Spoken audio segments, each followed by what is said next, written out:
नमस्कार, one India Hindi में आपका स्वागत है। साल का पहला चंद्र ग्रहण बुधवार को लगा। पूरी दुनिया में इस अद्भुत नज़ारे को देखने के लिए लोगों की निगाहें आसमान पर टिकी थी। पूर्ण चंद्र ग्रहण, ब्लड मून और सुपर मून तीनों एक साथ दिखाई दिया। ये खगोलीय घटना पूरे 6 साल बाद हुई, जिसे लेकर दुनिया भर के वैज्ञानिकों में भी खासा उत्साह दिखा। चंद्र ग्रहण ऑस्ट्रेलिया और अमेरिका में दिखा। ये चंद्र ग्रहण दोपहर 2:17 से शुरू होकर शाम 7:15 पर खत्म हुआ। बुद्ध पूर्णिमा के मौके पर प्रधानमंत्री नरेंद्र मोदी ने देशवासियों को संबोधित किया। इस मौके पर प्रधानमंत्री ने कोरोना को लेकर भी अपनी बात रखी। कोरोना का जिक्र करते हुए पीएम मोदी ने कहा कि कोरोना मानवता पर सबसे बड़ा खतरा है।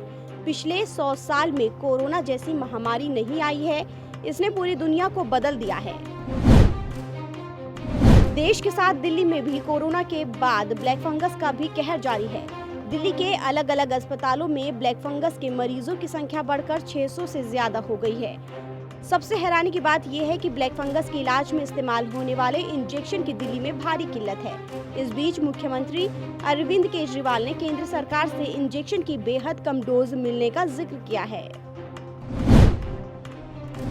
राष्ट्रीय राजधानी में कोरोना के नए मामलों में लगातार कमी देखी जा रही है। स्वास्थ्य विभाग के मुताबिक पिछले 24 घंटे में 1491 लोग कोरोना से संक्रमित हुए हैं। इसी के साथ दिल्ली में कोरोना संक्रमण की दर 2% से कम हो गई है। दिल्ली के स्वास्थ्य मंत्री सत्येंद्र जैन ने कहा कि संक्रमण दर 1.93% हो गई है और संक्रमण के मामले 1491 आए हैं। ये पिछले 2 महीने में सबसे कम है। देश भर में कोरोना महामारी के बीच वैक्सीन की कमी चिंता का सबब बनी हुई है। एक तरफ जहां देश में कई राज्य अपने वहां वैक्सीन की कमी की शिकायत कर रहे हैं, तो दूसरी तरफ इन्हीं राज्यों में वैक्सीन की बर्बादी की जा रही है।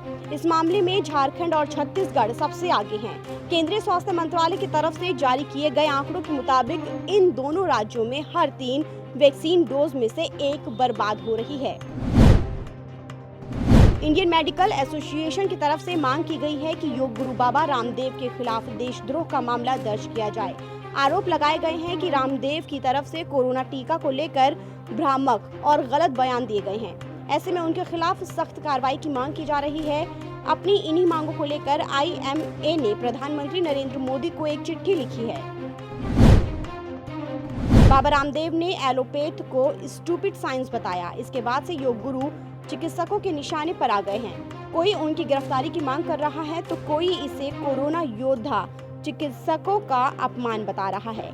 इस मामले में बाबा रामदेव ने अब एक और बड़ा बयान दे दिया है। उनका कहना है कि किसी का बाप भी रामदेव को गिरफ्तार नहीं करा सकता है। बुधवार को कृषि कानून के विरोध में किसान काला दिवस मनाया गया। किसानों के प्रदर्शन को 6 महीने पूरे हो गए हैं, लेकिन सरकार किसानों की मांग मानने के लिए राजी नहीं है। ऐसे में किसानों ने काले झंडे लगाकर काला दिवस मनाया। किसानों ने अपने घरों में काले झंडे लगाकर और अपने हाथों में काले झंडे लेकर काला दिवस मनाते हुए दिखे। चक्रवाती तूफान यास ओडिशा तट से टकरा चुका है। तूफान बालासोर के दक्षिण में 130-140 किलोमीटर प्रति घंटे की हवा की रफ्तार से टकराया। इस दौरान कुछ जगह पेड़ उखड़ गए, लेकिन कोई बड़ी घटना नहीं हुई। हालांकि तूफान अब धीरे धीरे कमजोर हो रहा है। वहीं बंगाल में सबसे ज्यादा नुकसान पूर्व मेदिनीपुर और दक्षिण 24 परगना जिले में हुआ है। सप्ताह के तीसरे कारोबारी दिन यानी कि बुधवार को शेयर बाजार हरे निशान पर बंद हुआ। सेंसेक्स 12 मार्च के बाद पहली बार 51,000 के पार निकला है। सेंसेक्स 380 अंक यानी 0.77% ऊपर 51,017 के स्तर पर बंद हुआ। वहीं निफ्टी 93 अंक यानी 0.61% की तेजी के साथ 15,301 के स्तर पर बंद हुआ। पिछले सप्ताह सेंसेक्स 1,808 अंकों यानी कि 3.70% मजबूत हुआ। निफ्टी में लगातार चौथे दिन तेजी आई है।